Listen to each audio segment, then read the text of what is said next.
ఒకరు అధికారంలోకి వచ్చి మరొకరు అధికారంలోకి రాలేదు అంటే దాని అర్థం ఏమిటి? ప్రజలు ఏదో ఒక రకంగా మీకు ఒక 5 ఏళ్ళు పరిపాలించే హక్కు, అవకాశం రెండూ ఇచ్చారు. ఈ రెండూ ఇచ్చినప్పుడు వీటిని ఎంత చక్కగా, ఎంత ప్రణాళికబద్ధంగా, ఎంత హూందాతనంగా, ఎంత ప్రాక్టికల్గా ముందుకెళ్ళాలి. మనం గత పాలకులపై బురద జల్లేటప్పుడు చాలా గట్టిగా బురద జల్లాం. మరి మనం అధికారంలోకి వచ్చాక ఏం చేస్తున్నాం? ఇప్పుడు ఇదే ప్రశ్న ఆంధ్రప్రదేశ్లో కూటమికి పెను సవాల్గా మారింది. సవాలే కాదు, ప్రశ్నార్థకంగా కూడా మారింది.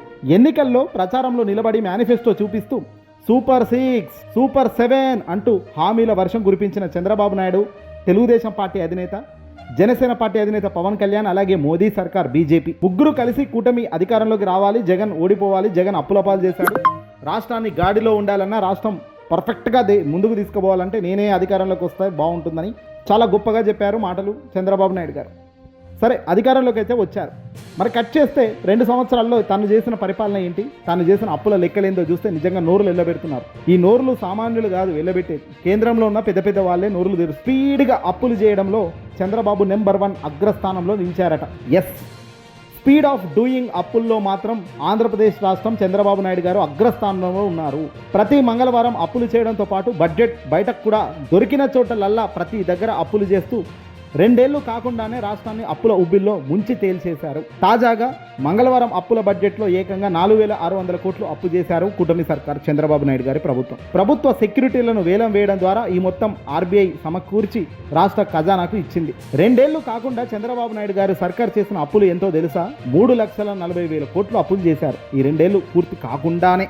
ఇందులో బడ్జెట్ అప్పులే ఏకంగా 1,80,603 కోట్లు కాగా, వివిధ ప్రభుత్వ రంగ సంస్థల ద్వారా, ప్రభుత్వ గ్యారంటీల ద్వారా చేసిన అప్పులు 1,12,504 కోట్లట. మరోపక్క రాజధాని అమరావతి అంటూ ఊదరగొడుతూ ఎక్కడ లేని ప్రపంచంలో నెంబర్ 1 అమరావతిగా, రాజధాని అంటేనే అమరావతిగా ఏకంగా దీన్ని తీర్చిదిద్దుతున్నానని చెబుతూ ప్రచారంలో పీక్స్ తీసుకొస్తూ పోతున్న చంద్రబాబు నాయుడు గారు ఇదిగో ఈ రాజధాని అమరావతి పేరుతో 47,387 కోట్లు అప్పులు చేశారు. మరి ఇన్ని అప్పులు చేసినా అభివృద్ధి వేగంగా సాగుతుంది లేండి, సంక్షేమం చాలా గొప్పగా ముందుకు పోతుంది అంటే అది కాదు. అభివృద్ధి శూన్యం, సంక్షేమం 0, ప్రజలకు ఇచ్చేది ఏమీ లేదు, ఒట్టి ప్రచారం తప్ప.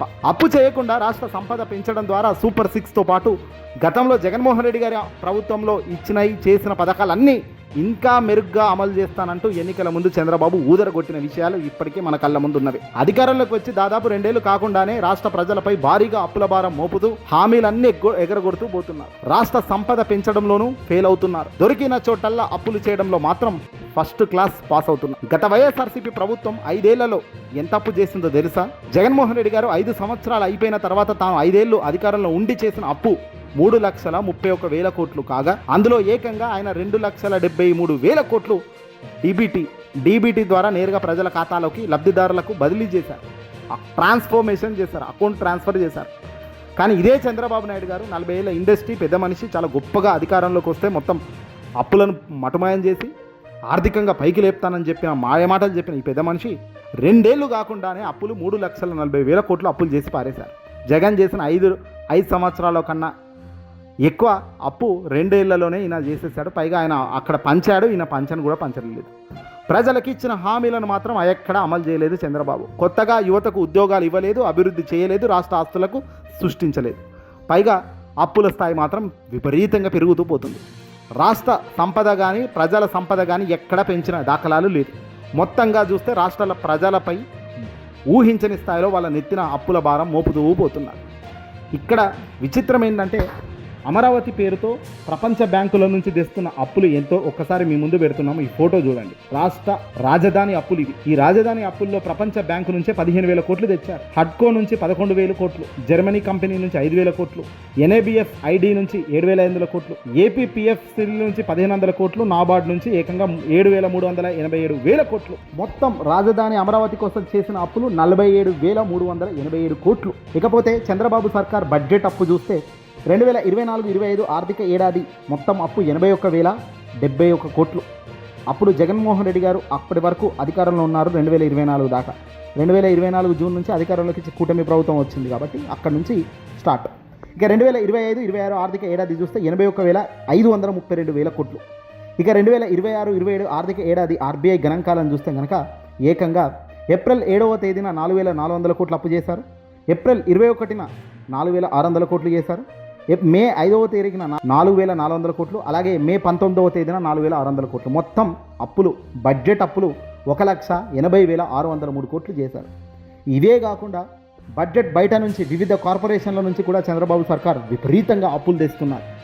ఇక్కడ చూస్తే లెక్క అర్థమవుతుంది. కార్పొరేషన్ సంస్థ అలాగే అప్పు మొత్తం, పౌర సరఫరాల సంస్థ నుంచి 7,000 కోట్లు, మార్క్స్ఫెడ్ నుంచి 21,700 కోట్లు, ఏపీఎండిసి 9,906 కోట్లు, ఏపీ పవర్ ఫైనాన్స్ కార్పొరేషన్ నుంచి 6,700 కోట్లు, బ్యాంకుల నుంచి, విద్యుత్ సంస్థల నుంచి 1,150 కోట్లు, ఏపీ విమానాశ్రయాల అభివృద్ధి కార్పొరేషన్ నుంచి 1000 కోట్లు, ఏపీ జలజీవన్ మిషన్ కార్పొరేషన్ నుంచి 14,000 కోట్లు, ఏపీ ఐఐసి ద్వారా 8,500 కోట్లు. ఇలా చెప్పుకుంటూ పోతే ఆంధ్రప్రదేశ్ బెవరేజెస్ కార్పొరేషన్ బాండ్ల ద్వారా 17,600 కోట్లట, ఆంధ్రప్రదేశ్ పవర్ డెవలప్మెంట్ కార్పొరేషన్ ద్వారా 1,724 కోట్లు, పవర్ ఫైనాన్స్ కార్పొరేషన్ ఏ కార్పొరేషన్ వదలడం లేదు. పూర్తి స్థాయిలో 1,12,504 కోట్లు అప్పులు చేశారు.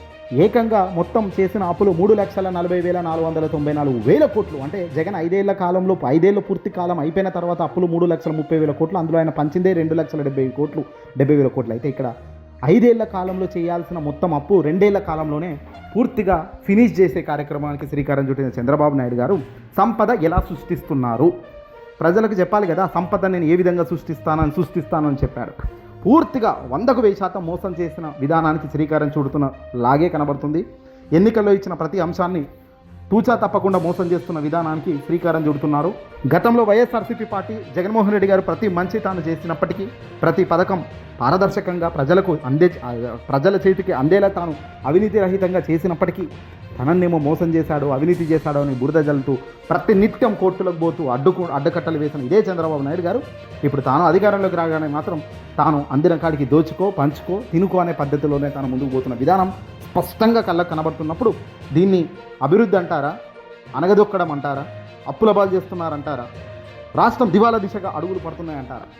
జగన్ హయాంలో అప్పులు లిమిటెడ్గా కాగిచ్చిన నిబంధనలకు లోబడి అప్పులు చేస్తూ తాను పోయినప్పటికీ పాకిస్తాన్ అయిపోయిందన్నారు, ప్రచారం చేశారు. పాకిస్తాన్ అయిపోతుంది, బీహార్ అయిపోతుంది, రాష్ట్రం అట్టడుగు స్థాయికి పోతుంది, పరిపాలన అంటే చేతగాని వాడి చేతిలో పెడితే పరిపాలన ఎలా ఉంటుందో మీకు అర్థమవుతుందా అంటూ ప్రజలను తప్పుదోవ పట్టించారు. జగన్కి అసలు అవగాహన లేదన్నారు. మరి ఈ అవగాహన ఉన్నోడికి, 40 ఏళ్ల చరిత్ర కలిగిన రాజకీయ నాయకుడికి చేయాల్సిన అప్పులు ఇవి? మాట్లాడుతున్న మాటలు ఏమిటి ఆయన? ముగ్గురిని కానండి 30,000 ఇస్తా, నలుగురిని కానండి 40,000 ఇస్తా అన్నదా అభివృద్ధి అంటే? ఈ అభివృద్ధి కోసమా ప్రజలు నీకు ఓటేసి గెలిపించింది? చేయాల్సిన పనులు మొత్తం పక్కన పెట్టి కేవలం తనకు సంబంధించిన క్యాడర్ మొత్తం దోచుకోవడం ఎలా, పంచుకోవడం ఎలా అనేటట్టుగా ఎక్కడి పడితే అక్కడ భూములన్నీ కార్యాలయాలు కట్టుకోండి అంటూ 99 ఏళ్ళు లీజులకు ఇస్తూ 1000 రూపాయలు కట్టండి, 99 లీజు, 99 ఏళ్ళ సంవత్సరాలు అంటే 100 సంవత్సరాలు లీజు పట్టుకొని పోండి, ఏమన్నా చేసుకోండి ఆ భూములు అనేటట్టుగా కార్పొరేషన్లకు ఇచ్చేస్తూ కార్యకర్తలకు, అభిమానులకు ఇష్టం వచ్చినట్టుగా భూములను వేల పంచేస్తూ అభివృద్ధి ఇది? చంద్రబాబు నాయుడు గారు పూర్తిగా ఒక దోపిడీకి శ్రీకారం చుట్టారు. రాబోయే కాలంలో ఇదే దోపిడీ ప్రక్షాళన చేస్తుంది. అవినీతి చేసిన అందరినీ కూడా ఇరుకున పెట్టే ప్రయత్నం రాబోయే కాలంలో జరుగుతుంది.